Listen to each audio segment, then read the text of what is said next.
ఈరోజు మనం డిస్కస్ అయిపోయింది మ్యాట్రిసెస్లో డిటర్మినెంట్ ఫైండ్ అవుట్ చేసుకోవడం. డెట్ ఎలా కనుక్కోవాలి. సో డిటర్మినెంట్ ఫైండ్ అవుట్ చేయడం వస్తే మనకి ఫర్దర్గా matrix inversion method, Cramer's method, important questions ఏవైతే ఉన్నాయో లాంగ్ ఆన్సర్స్ అవి చేసుకోవచ్చు. ఫస్ట్ డిటర్మినెంట్ ఫైండ్ అవుట్ చేయటం రావాలి. ఫస్ట్ మనం 2x2 మ్యాట్రిసెస్కి ఫైండ్ అవుట్ చేస్తున్నాం. అంటే number of rows by number of columns. So దీంట్లో డెట్ ఏ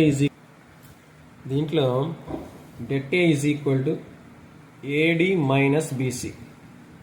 AD minus BC cross multiplication మనకి. సో దీన్ని డెట్ ఏ ఫైండ్ అవుట్ చేయడానికి యూజ్ చేస్తాం. అదేవిధంగా దీంట్లో మనకి det A is equal to 0 అయితే గివెన్ మ్యాట్రిసెస్ అనేది సింగులర్ మ్యాట్రిక్స్. అదే det A is not equal to 0 అయితే given matrix is non singular matrix. మనకి డెఫినేషన్స్ ఉన్నాయి కొన్ని. సింగులర్ మ్యాట్రిక్స్ అంటే ఏంటి, నాన్ సింగులర్ మ్యాట్రిక్స్ అంటే ఏంటి అనేది డెఫినేషన్స్ ఉన్నాయి.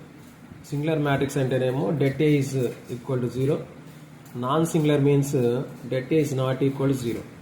ఎప్పుడైతే det A is not equal to 0 అవుతుందో అప్పుడు ఏ ఇన్వర్స్ అనేది ఎగ్జిస్ట్ అవుతుంది.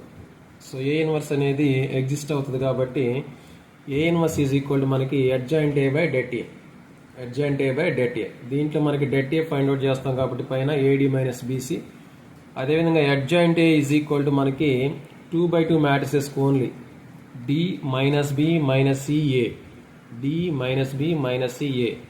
సో అడ్జాయింట్ ఏ కనుక్కున్న తర్వాత ఫైనల్గా A inverse is equal to 1/AD minus BC into adjoint A ఏదైతే మ్యాట్రిసెస్ వచ్చిందో ఆ మ్యాట్రిసెస్ని మనం రాసుకోవడం జరుగుతుంది. ఇది ఓన్లీ 2x2 మ్యాట్రిసెస్కి మాత్రమే ఏ ఇన్వర్స్ ఫైండ్ అవుట్ చేసుకోవడానికి మనకి యూస్ఫుల్ అవుతుంది.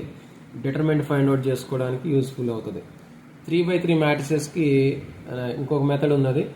3x3 ఇచ్చినప్పుడు మనకి ఆ ప్రొసీజర్ వేరు. సో కాబట్టి అది నెక్స్ట్ వీడియోలో చూద్దాం.